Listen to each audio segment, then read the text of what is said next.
Bon, en SVT, on nous a donné un exercice de génétique. Ouais, encore de la génétique. En fait, plus précisément, c'est l'exercice 3. Cet exercice, en fait. Et vu que je suis un flemmard, bah j'ai décidé de ne pas vous lire l'exo. Je vous laisse donc le lire tout seul, comme des grands.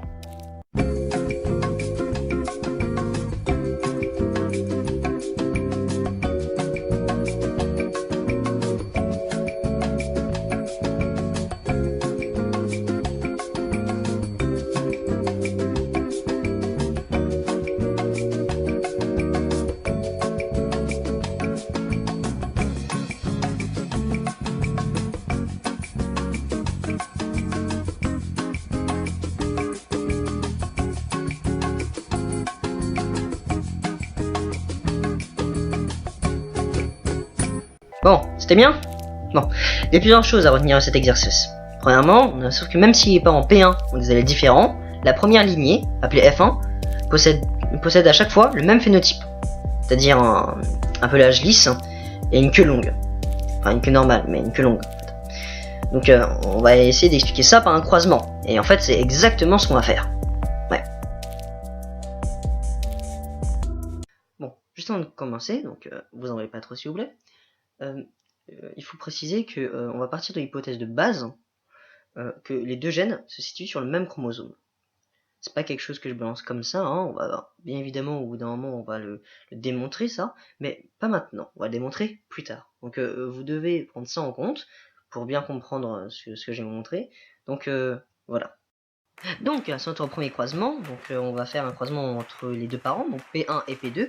Alors, P1, son phénotype, c'est le pelage qui est lisse et la queue qui est longue. Et P2, c'est inverse. Son pelage est crépus et sa queue, elle est tronquée. Voilà. Donc, en plus, on sait que ce sont des lignées pures.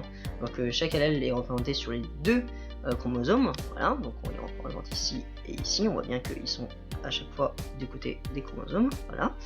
Ensuite, on applique la méiose, c'est-à-dire la production de gamètes, et on se rend compte que à chaque gamète, il n'y a qu'un seul type de gamètes.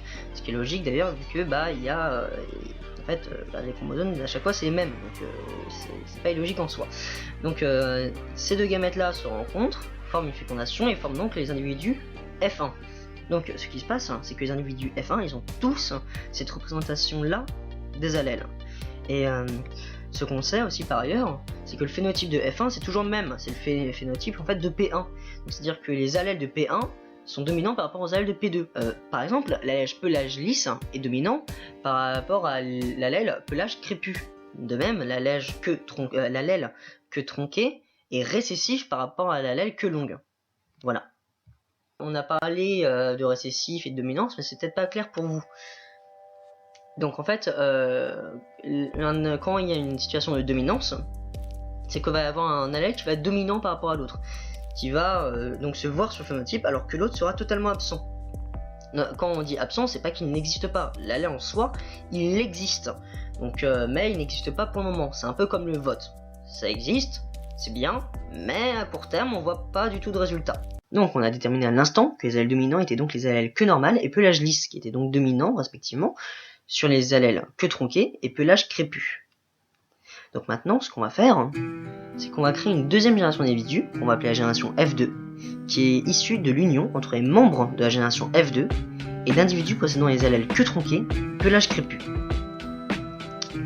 Comme P2 par exemple, qui est l'un de leurs parents. On constate alors qu'il y a plus de phénotypes parentaux que de phénotypes combinés. Donc il y a donc plus d'individus ayant le phénotype de leurs parents que d'individus effectuant un mélange, si on peut dire, des deux. On sait que dans le cas où chaque gène se trouve sur un chromosome différent, il y a généralement autant de phénotypes parentaux que de phénotypes combinés. On va donc tester l'hypothèse suivante. L'endroit où se situent les gènes, les loci, sont donc situés sur un seul et même chromosome. Donc maintenant, vous comprenez pourquoi il y a 5 minutes, je vous ai dit qu'on partait de l'hypothèse de base que les différents allèles se trouvaient sur le même chromosome.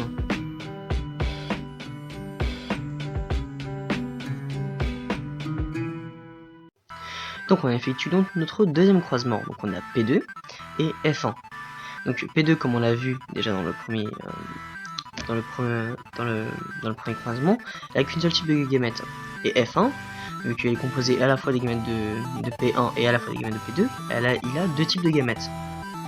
Donc là on pourrait se dire, si on a déjà fait les exos de génétique, bah, qu'au final on va avoir que deux types de fécondation différents. Alors que pourtant on a vu dans le document qu'il y avait bien quatre sortes d'individus qui provenaient de cette génération-là, donc de la génération F2. Donc on va essayer de voir un peu plus au niveau de la fécondation.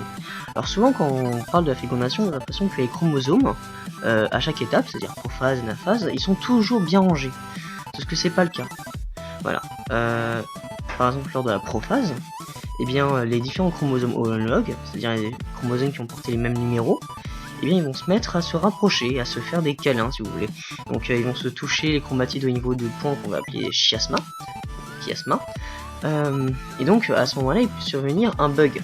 Par exemple il peut y avoir un bout de gène qui va à cause d'un bug qu'on appelle donc le crossing over se retrouver sur un chromosome qui ne devrait pas y être. Voilà.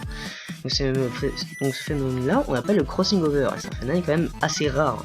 Donc c'est pour ça que ça explique hein, que on retrouve quand même des allèles combinés, mais que ces allèles combinés là, bah ils ne sont pas aussi présents que les allèles parentaux. Et c'est normal parce que le crossing over, comme on l'a déjà dit, bah, ça se passe assez rare et c'est assez aléatoire d'ailleurs comme processus. On se rend compte que les résultats concordent avec l'hypothèse. L'hypothèse est donc validée et on a donc réussi à montrer ce qu'on voulait prouver. On a donc réussi l'exercice. Sur ce, je vous quitte avec Louis XVI et des explosions. Allez, ciao.